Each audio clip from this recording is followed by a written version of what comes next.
She'll tell us about Thompson's groups and knot theory. Thank you all for being here. Thank you to the organizers. Please do not hesitate to let me know if I need to speak louder or write larger. So yeah, I'm going to talk about some connections between Thompson's groups and knot theory. I'm a low-dimensional topologist. I am really excited to be here and hear about how different people think about Thompson's groups and their friends. But I'm going to talk about knot theory, so I'm going to start by getting us on the same page about what a knot is. If you've seen this before, it won't be long. Okay, so what do I mean when I say a knot? So I'm thinking of an embedding, K, of the circle into the 3-sphere. And these are considered, they're considered equivalent up to isotopy, which you can think of as homotopy through embeddings. So it's a homotopy where at every point, if you pause your little movie, you're going to remain embedded. So at no point can the circle pass through itself. That creates a moment where it's not embedded. Or at no point can the circle break apart and come back together. Then it's no longer a homeomorphism onto its image. And so often we see knots drawn as diagrams. So we have something like this, where this little region here and this, these are typically called crossings. And the idea is the strand that is unbroken passes in front of this, even though it's 2 arcs, it's one strand that passes behind the unbroken strand. So this is like 2 arcs, this one crosses over this one. And something you may know is that any knot has lots of different diagrams. 2 diagrams could look different, but they could represent isotopic or equivalent knots. And something we'll use later is this theorem of Reidemeister. So 2 diagrams represent the same knot type. So when I say knot type, I just mean isotopy class of knot, if and only if they are related by a finite sequence of these 3 moves, which are called Reidemeister 1, Reidemeister 2, and Reidemeister 3, and I'll draw them now. So in all of these moves, I'm going to have this little dotted circle, which means that we're zooming in on some neighborhood of the diagram, and everything outside of that dotted circle remains unchanged, so they're all local modifications. Reidemeister 1 involves 1 strand, and you can just think of this as adding a half twist or undoing a half twist. Reidemeister 2 involves, let's make that a little smaller. But now it's not really a circle, but we're topologists, so it's okay. Reidemeister 2 involves 2 strands, where you can just kind of pull them apart like so, or I could, pull this strand over this one. I could pull this strand over this one. And then Reidemeister 3 involves 3 strands. And the idea is you have some crossing, and then you have some 3rd strand hanging out entirely behind the crossing. And so since this strand is at a lower level than these 2 strands, it can just pass under the crossing. So something like this. And so if you have 2 diagrams that are the same knot, you know that they must be related by a finite sequence of these 3 local modifications. I also need to talk about links, which are just knots with maybe more than 1 connected component. So you might say L, and you have some disjoint union of embeddings of the circle, or an embedding of a disjoint union of a bunch of circles into the 3-sphere. This is like a finite number of circles. And so all knots are links, not all links are knots. Here's an example of a link with 2 components. This is the Hoff link. It's just 2 circles linked together like so. OK, so these are knots and links. And Alexander's theorem tells us that any knot can be built by closing up a braid. Actually, every link arises as the trace closure. So the closure, beta hat, of a braid beta, I should say beta, and Bn, the braid group on n strands, for some n. So here's a little braid. This is in B2. And if I take its trace closure,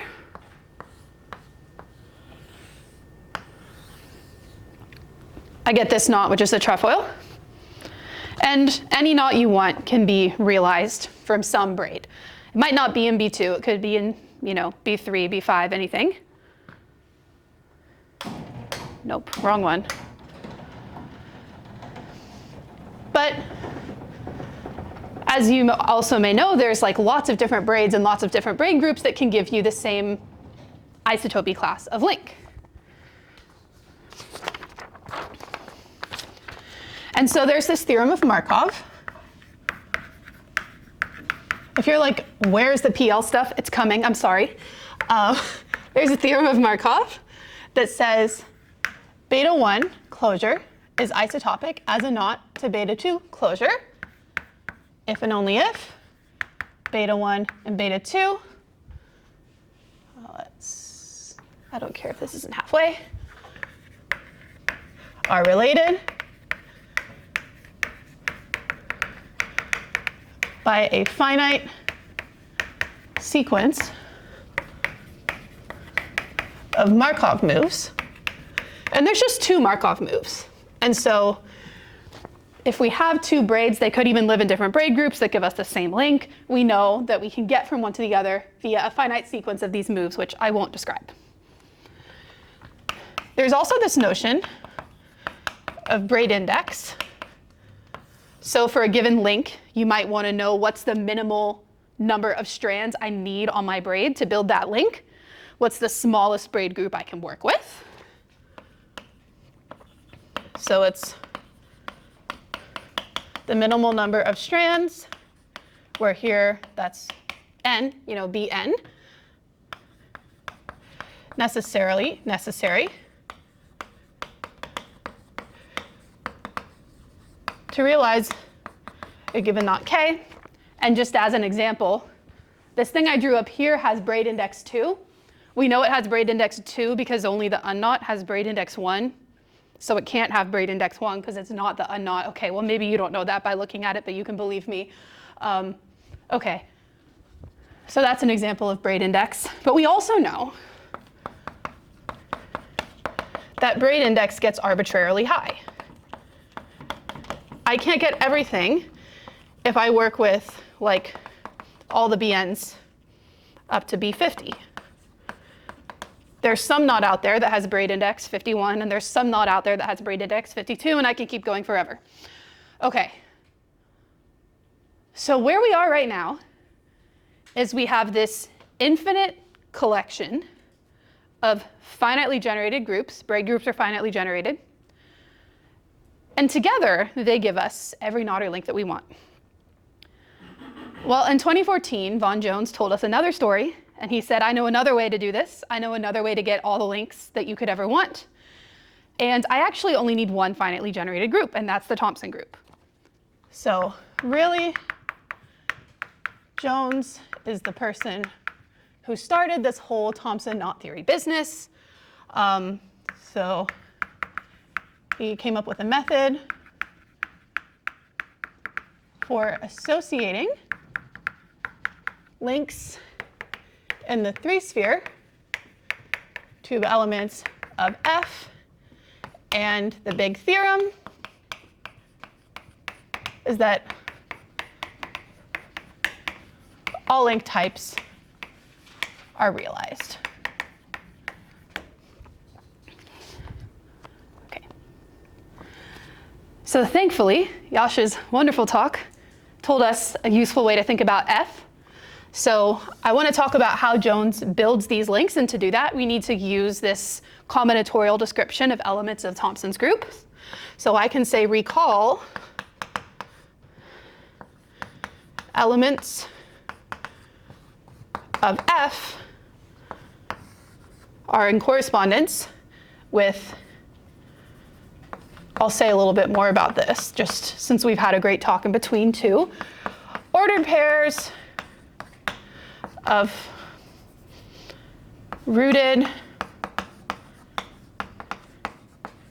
binary trees with the same number of leaves, and really I should say reduced ordered pairs, because as it was mentioned earlier, you can sort of add canceling carrots to both trees, and you can make your pair of trees have as many leaves as you like if you just keep adding carrots forever. And so we want to take that reduced ordered pair that isn't subject to any of those cancellations. So for example, if I have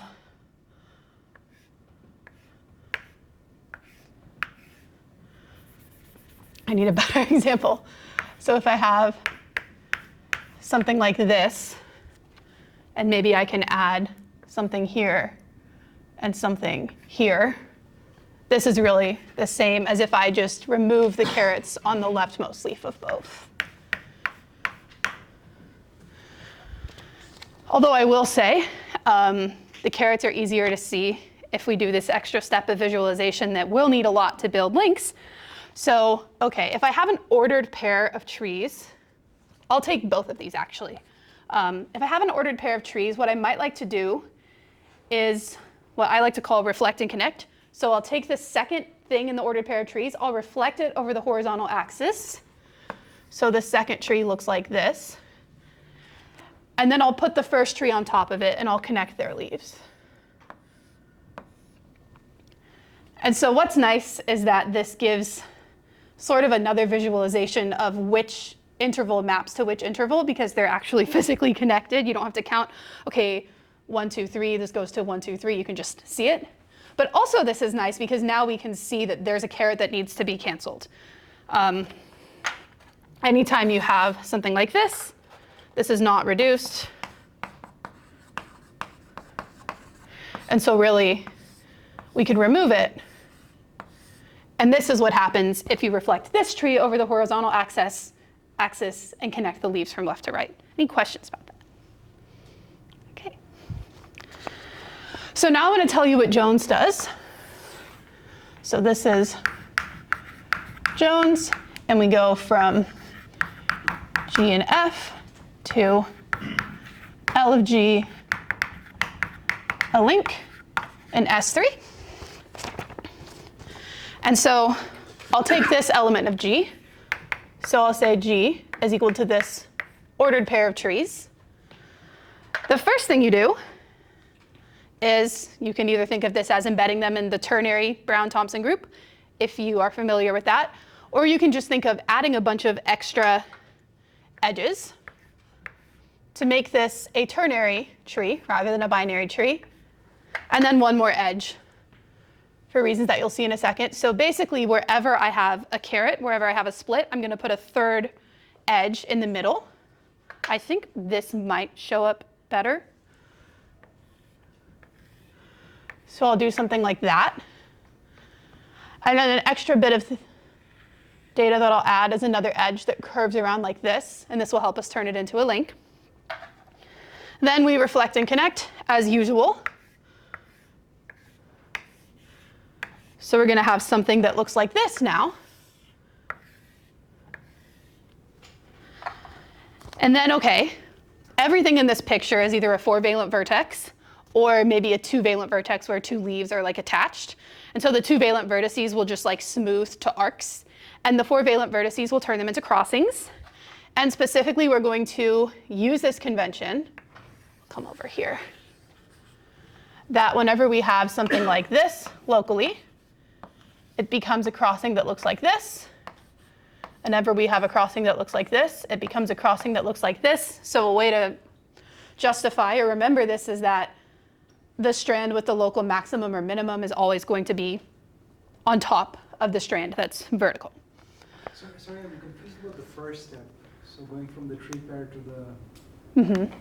How did you do that? So I wanted to turn it into a ternary tree. And so wherever there was a split, so like I think of this as a split, this represents like the first time you cut the interval in half. I just add a third edge in between those two. And then I do the same thing here. And then this extra one is going to help me actually create the link. So this extra one, is that the one that feels like weird? Yeah. Okay, so that's just connecting the roots. Yeah, that's going to connect the roots.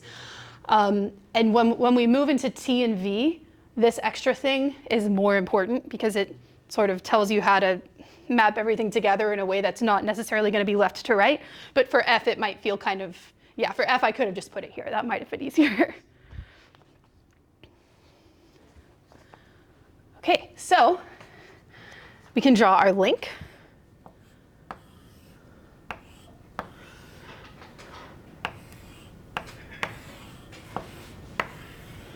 And it turns out that this is just like an unnecessarily complicated diagram of the unknot. And so at least when I first learned about this, I thought, how can you possibly get anything non-trivial, let alone everything? Because how would you just not get a picture that looks like a twisted up unknot every single time? So I'll show you an example that doesn't give the unknot, which may be satisfying. Up you go. And this is not an example that I came up with. It was devised by Aiello and Conti. Okay, so here's just an example to prove that it's not always going to be boring. And you don't even need that many leaves. Maybe that feels like a lot of leaves. I don't know. It feels like a lot when you're drawing it, I'll tell you that. So the first thing I would do, I'm actually going to reflect and connect first. Maybe you can kind of see that the first time I drew the orange and the second time I drew the orange, they kind of commute with each other. So no harm there. So let's see. So now let me get my orange. And I would do something like this.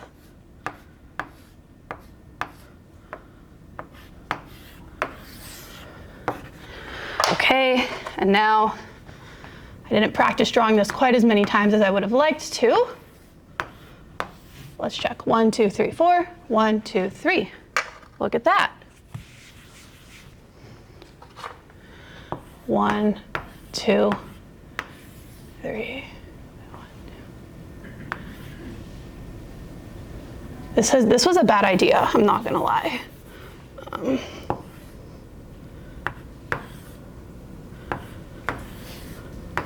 Oh, there we go. Right, that's this part right here. And then the bottom part is not as interesting.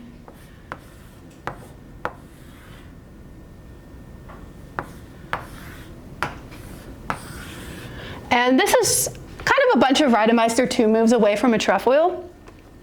So if I switch these around, and I switch these around, and I switch these around, it's an alternating diagram with 3 crossings. So it's a trefoil. But it is worth noting that you kind of can't just get like the simplest diagram you want most of the time. You're going to get something that's a bunch of Reidemeister 1 and 2 moves away from maybe your ideal diagram. It turns out, I was going to say this later, but I want to say it now, it turns out that this is the minimal Thompson group element that gives you the trefoil. So we know that we can't actually get the trefoil with 4 or 3 leaves. But even with 5, like we get this diagram that feels like it has way more crossings than it needs to have, which is kind of interesting. Okay, so this work of Jones introduced a lot of cool future directions and questions to be asked. Jones was kind of advertising this as an analog of braid groups, right? Because it gives you everything the same way braid groups give you everything. We have all this great structure on braid groups and knots and braid groups and link homology and braid groups and knot invariants. And to what extent can that be replicated with the Thompson group? Or to what extent does the Thompson group maybe not admit those replications? And what does that tell us about the group? So I just want to talk about a few like really big open questions They're not even exactly precisely formed questions. They're more like big thought bubbles kind of above us all in the sky. So the first one is, okay, I told you there's an Alexander theorem. Do we have a Markov theorem? So if I have two elements, G not equal to H and F, but their resulting links are isotopic in the 3-sphere, is there some set of moves, preferably finite, that will always get me from G to F? I love that question. I'm going to say more about it. Another thing is that we can now talk about Thompson index.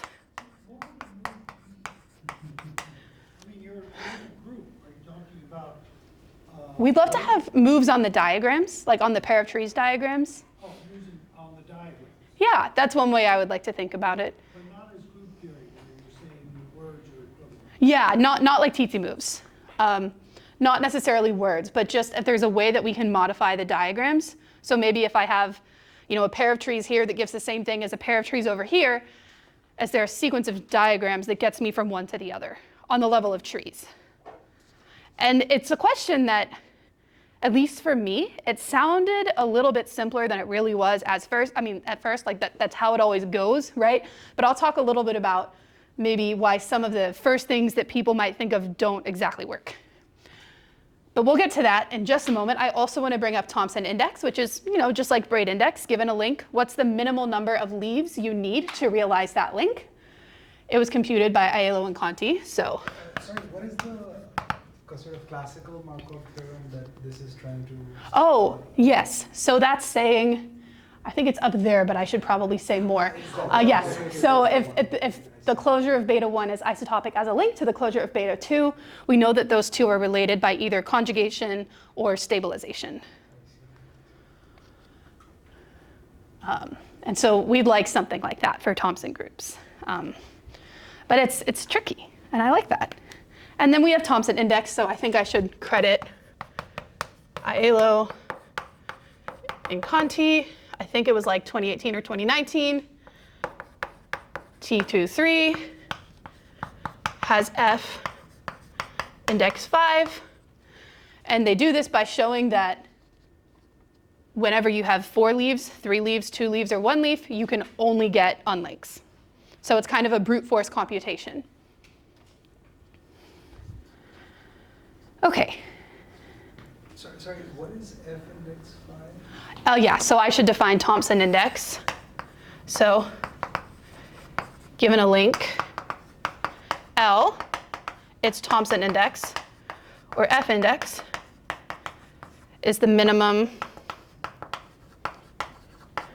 number of leaves required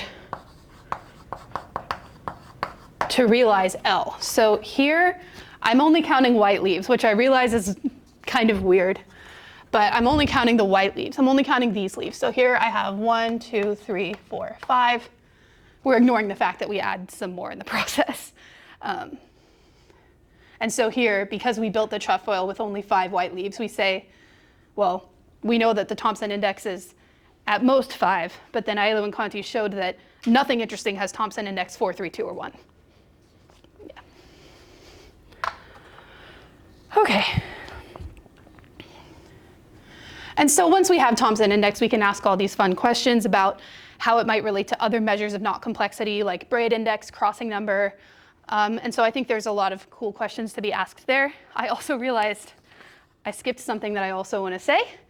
So another thing that Jones did, I don't think there's any hope in writing that up here, so I'll just mention it here, is Jones's work introduced new subgroups. So from this knot theoretic construction, it turns out that some elements give you a link that has certain geometric, or a link diagram that has certain geometric properties, and those geometric properties are preserved under the group action, and it turns out that they're a subgroup. So I wasn't planning to say too much about this other than to highlight that it exists. But I do think that because I didn't have to say as much about F, thanks to the wonderful mini course, I might be able to. So the oriented subgroup, which I often say out loud as VEC-F because that's how I type it. But if there's a better name, let me know. I just say VEC-F. So the oriented subgroup VEC-F, and this consists of elements G such that L of G, parentheses, as a diagram. So we're not considering its whole isotopy class as a link. We're just considering the diagram that you get, because this construction does give us a specific diagram.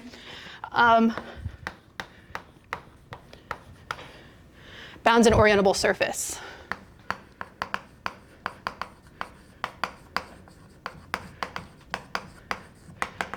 Given by checkerboard coloring. So every knot diagram in the plane is something that we can checkerboard colorable. That's something that we can checkerboard color. We might not get something orientable. So I could look at this up here.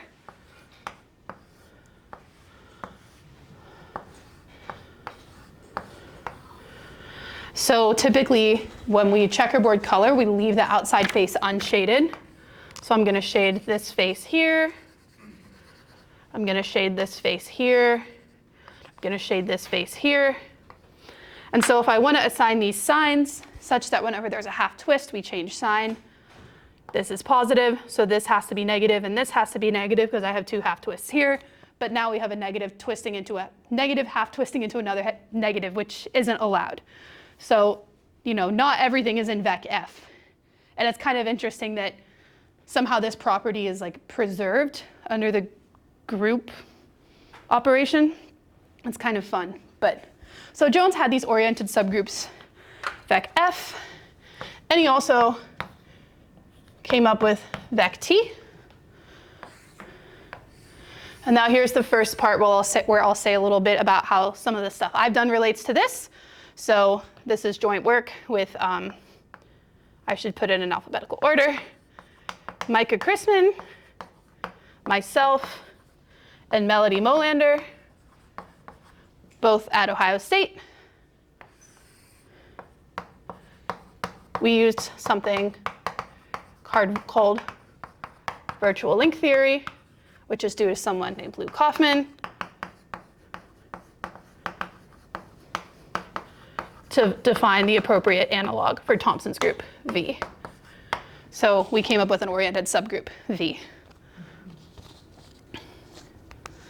So far, Jones's construction, some interesting open questions about a Markov theorem and maybe some Thompson index questions, and also some new subgroups. So this gave us a lot to work with. I want to talk a little bit more about, oh yes? So does the construction of the subgroup always involve this connection with knot theory? Like, is there another definition of it that doesn't use knots or links, or are these the only ones we know? That's, okay, so I'm so sorry, I don't remember who did this, so if you know who did it, like shout out their names and shame me. But somebody showed that VEC-F is isomorphic to the ternary Brown-Thompson group, F3. So like as an abstract group, it's isomorphic Yeah. to that? I see. However, VEC-T is, so this was Nickel and Wren, who showed, oh, you know what? It was Golan and Sapir, I think. Yeah, Okay, yeah, Golan and Sapir showed that this is isomorphic to F3. Nickel and Wren showed that T is not isomorphic to T3. Beyond that, I don't necessarily know. Was there another question? I thought I saw some hands raised. Yes? I thought about this, but in that fact, do you have explicit knots that have arbitrarily high weights? Yeah, it just torus knots. So like pick whatever index k you want, t, k, k plus 1. And the same for the Thompson? Oh, we don't know that yet. At least I don't know that. Maybe someone else does. That's a cool question. Yeah, that's really cool. Yeah, I don't know. Okay. Thank you all so much for your questions. Please keep them coming. So I'd now like to talk a little bit more about sort of the state of things with the Markov theorem. And I think I will bring this one back down. I don't have enough experience with cool technology like this to do it without thinking, so I'm grateful for this learning time.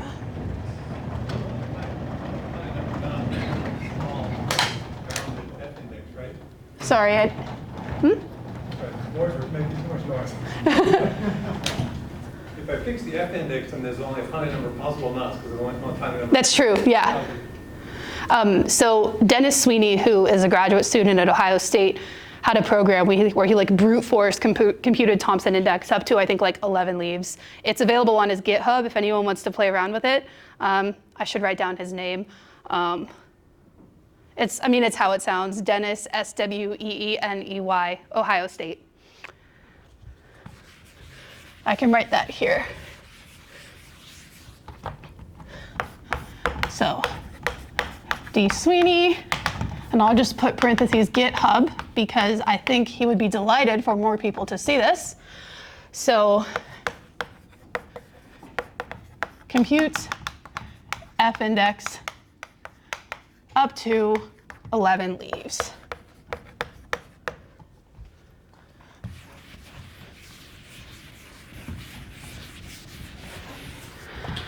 Okay. So I want to talk about some strategies toward the Markov theorem. So the first one that you can think about is producing alternate methods to give you links. So Jones's proof that F gives you everything comes from, it's a constructive proof. He says, take a link, look at its diagram, any diagram you want, wiggle around that diagram until it satisfies some nice technical conditions, and then I can tell you exactly what element of F relates to a diagram that looks like that. So that's why, for example, the trefoil that we built looks a little bit wackier than like the trefoil that you probably think of when I tell you to think of a trefoil. So maybe we want to try to do something different. So what people have done is they've looked at families of links with nice extra structure, and they've developed ways to build links that are sort of adapted to that extra structure. So explicitly not what Jones does. And so at the very least, we know 2 or 3 ways to build large families of links. So I should write all this down. Strategies toward Markov theorem, question mark. So new ways to build links, adapted to specific nice structures. So Grimsky and Peters did this for closures of rational Conway tangles.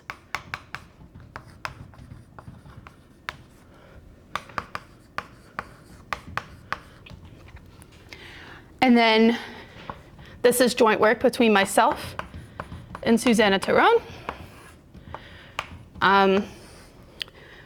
We tried to use braid words. Instead of saying, let's work with a diagram and wiggle around the diagram, what if we started with a braid word and tried to build a Thompson group element whose closure also gives us that braid closure? And so far, what we have works only for positive and or negative braids. We're working on homogeneous braids, but that's kind of the next step. So how should I say this? We build all closures of positive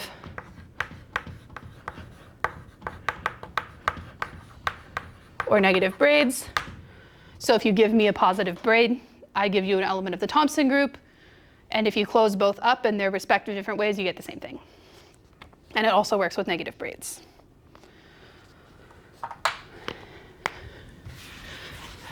But people have also done some neat stuff to show us what isn't possible, to show us what strategies, aren't going to be as simple as we thought. So maybe you're sitting here and you're thinking, well, you already mentioned the Reidemeister moves. So what if I could just do the Reidemeister moves If I could figure out how to get each Reidemeister move in the Thompson group, then I'd be fine. Then those could be my moves. There's a bit of a problem, and this was Sweeney, the same Sweeney as before. Sweeney and McGovern showed us this. They did a little bit more. So they classified all regular isotopy classes of links, but another way to say that is they actually showed us that not all diagrams are realizable. Which maybe isn't too surprising given that we had to add some extra kinks to the trefoil just to realize it, but they really formalized this instead. For every link, there's a whole bunch of diagrams that you just can't get from Jones's construction, and they used some invariants to calculate this. And this means that even if there's a sequence of not diagrams through Reidemeister moves, I can't always replicate that on the level of the Thompson group, because there could be a diagram in that sequence that's not realizable. So somehow I can't even use Reidemeister moves, right? And then another piece of progress towards Markov moves that I'll mention. Sorry. Yeah. But is it known that there's not a sequence of Reidemeister moves, of diagrams through that are real? If you have a diagram that's realizable and another diagram that's realizable, is it known that there's no sequence of Reidemeister moves through realizable diagrams? We don't know that. Yeah, we just know that like maybe the natural ones that you would gravitate towards, like basically we can't go through Reidemeister moves, we have to go through something else. And maybe it's these realizable Reidemeister moves or something like that. And then I'll just mention Susanna Terron showed us one Markov move. I'll explain what I mean by this. Relating to connect sum. So in other words, she showed us how to realize connect sum on the level of Thompson group elements. So if you have an element that looks like this, this gives you the same link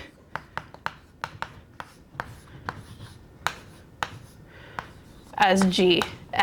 I can switch around whatever's inside of this, and it's not going to change the link type, even though these are definitely different elements of the Thompson group, as long as G and F aren't the same. And she also has some, statements about connect sum with unlinks and stuff like that. We don't even know, so just to be clear, we don't even know like a characterization of all the things that give us the unlink or the unnot. Like, I think that's a cool question, and we just have no idea. So there's a lot to be done here. Okay. So I think now I want to pivot a little bit and talk about some extensions that I've worked on to the bigger Thompson groups, T and V, and maybe some other stuff I've done with F. But keep interrupting me if I don't pause. Oh, that one's already at the top. If I don't pause for questions, as I should be doing.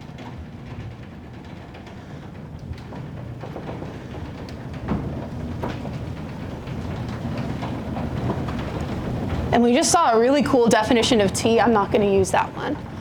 I'm going to use a combinatorial definition. That is fine. That's a little messed up, but that's fine. Okay.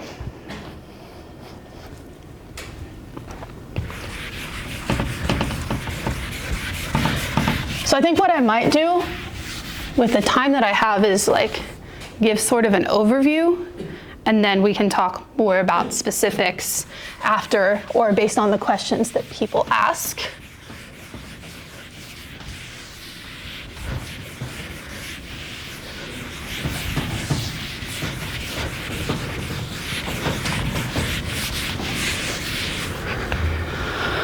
Okay. So as you may know, F sits inside T, which sits inside V. And so one of the things I did is I showed how to build links in the thickened annulus. So that's S1 cross an interval from elements of T. And I showed that all Z2 null homologous links are realized. And if it's not Z2 null homologous, it's not happening. I'll just point out all the diagrams in the, like all the diagrams that we get from F are Z2 null homologous. I just colored in a surface, maybe not orientable, that they bound.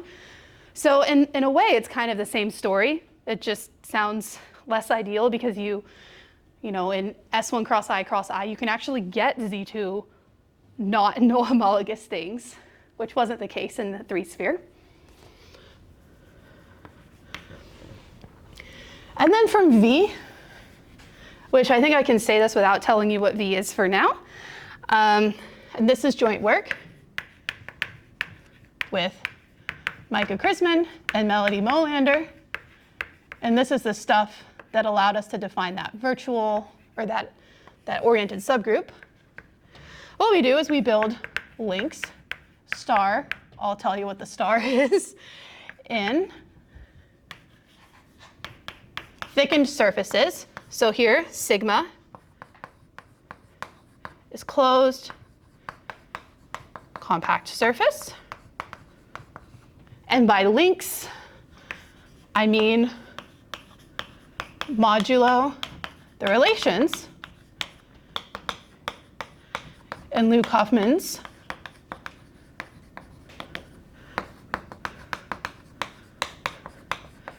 virtual knot theory.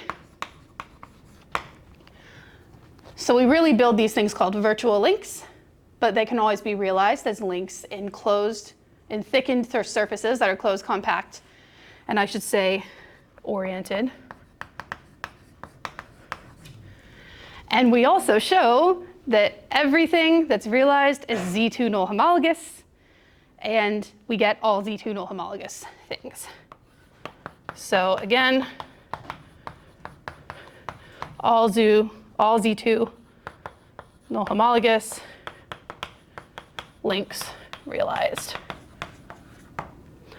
I never thought of myself as someone who would study virtual knots. I sort of came across them because we were asking the question, like, what's the right thing to build from V that extends this previous work on T and F? And virtual knots happened to be the right thing. So it was very exciting for us that they were already there and that we came upon them in a very natural Thompson group motivated way. I haven't said what they are. That's okay.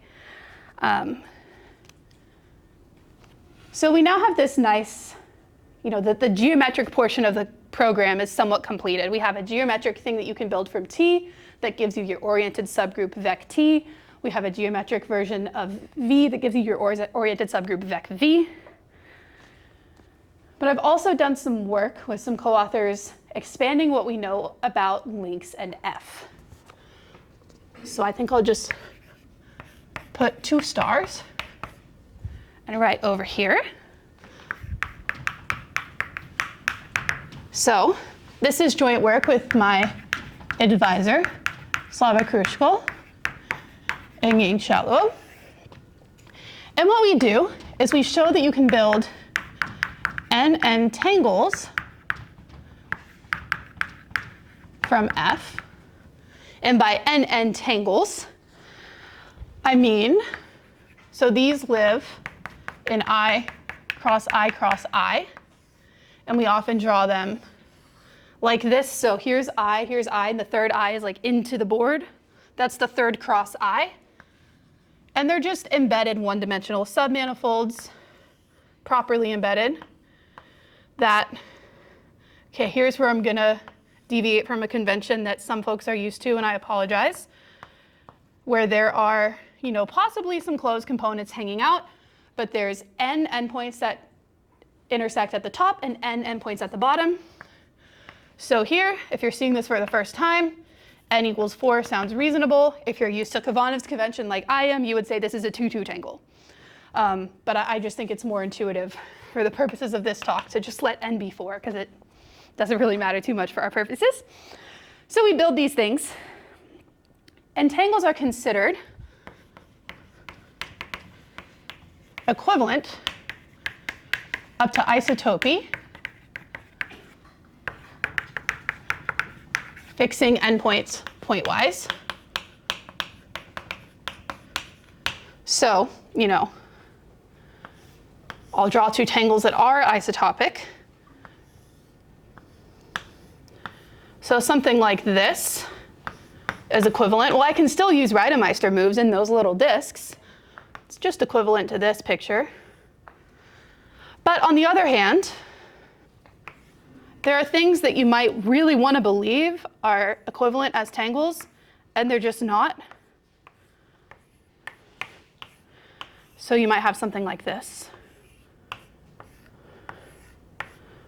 Like, we'd love to say that these are equivalent. They're basically the same picture, but there really is no isotopy from this to this that fixes the endpoints pointwise. So we say these aren't equivalent as tangles, even though they look visually very similar. And so why did we do this?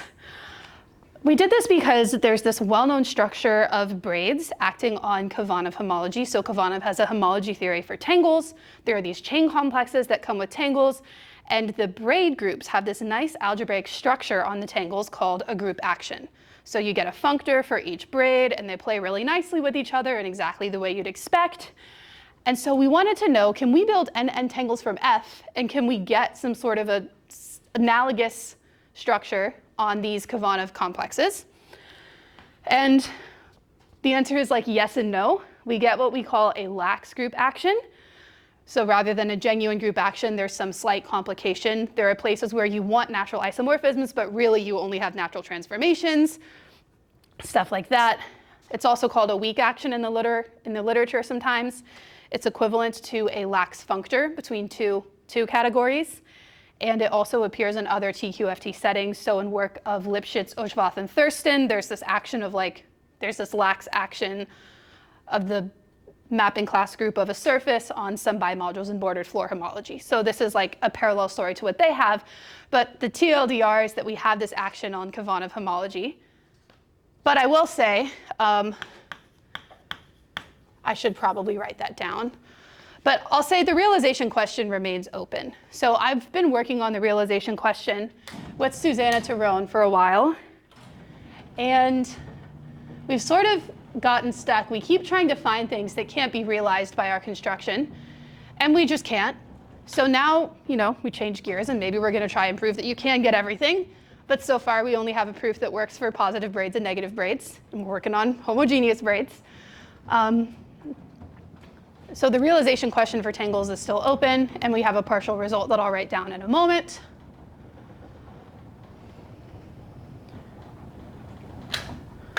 So I think I'll write this.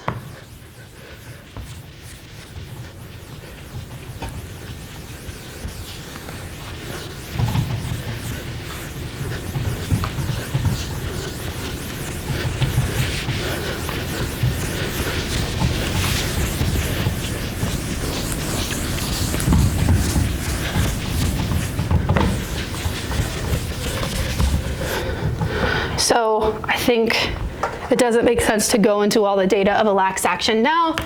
So I'll just write theorem, Krushkal, L, whoa. And we will say that vec F, we need things to be oriented in Kovanov homology, admits the structure of a lax action on a certain parentheses, ask me about this later if you are curious, modified Kovanov category.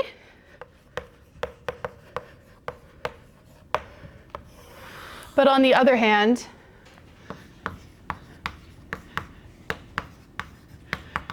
the realization question for tangles, it's still open, but a partial answer for now. This is also myself and Susanna. Sorry, these R's probably look like V's. This is two R's, Terron. we show that if we do a slight extension of the KLL,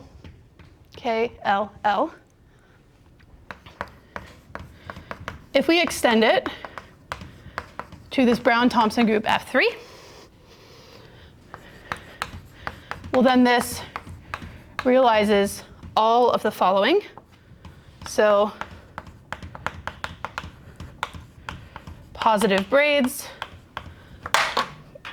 I don't think that's coming back, on an odd number of strands.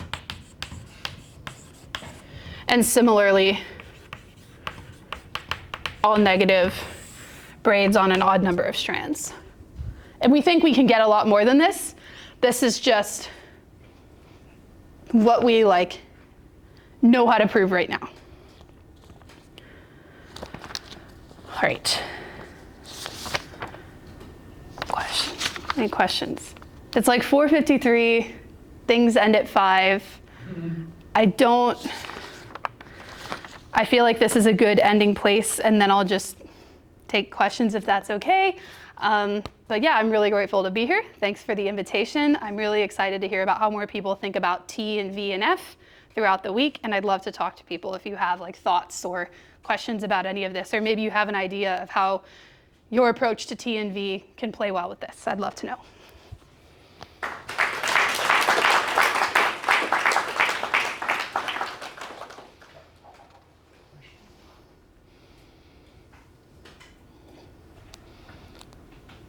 I don't know who was called on, I'm sorry.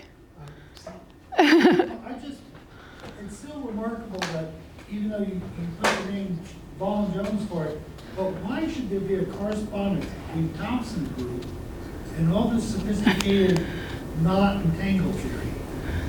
I mean, they're totally different universes.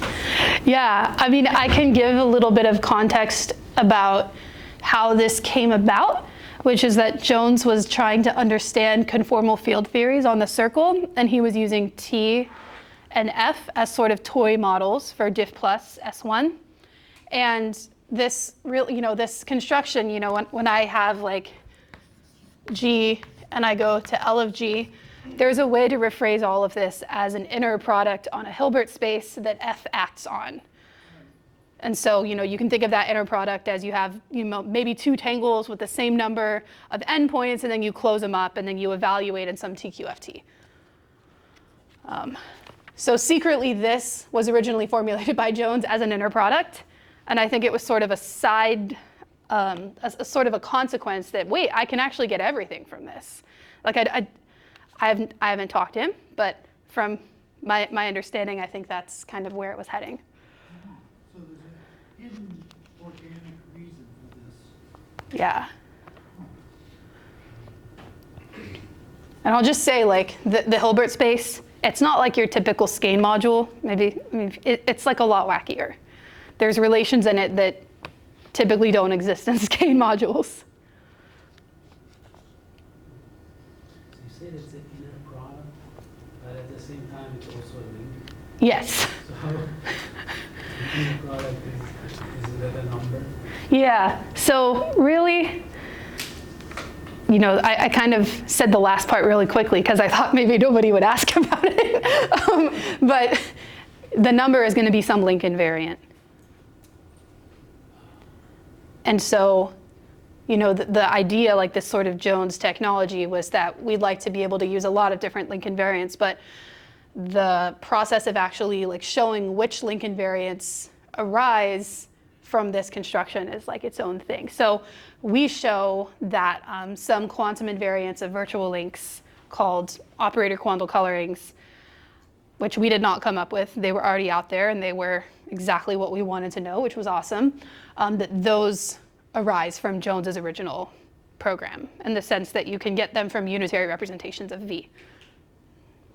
And so other people like Ailo and Conti have shown that there are certain invariants of links in S3 that also arise from unitary representations. So the Jones polynomial evaluated at just a few numbers, surprisingly, Fox colorings, things like that. I have a question. I mean, it's a specific one, but like any answer to any question is a very important question. You know, if the fraction, the proportion of reduced diagram pairs within these that correspond to the unknown is bounded away from 0 as it grows? Like statistics? Yes, I don't know. That's something that I would really like to think about. So, yeah, I would really like to know that. It seems like something that could be estimated, with a combination of some computing and some tricks, like, Susanna's trick with connect sum and maybe some symmetries. I think there's a lot of patterns that could be exploited to answer that question. Yeah. But I have no idea what it should be.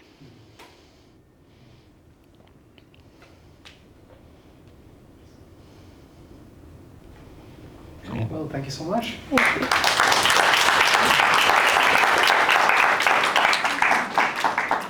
Yeah, I think that's gone.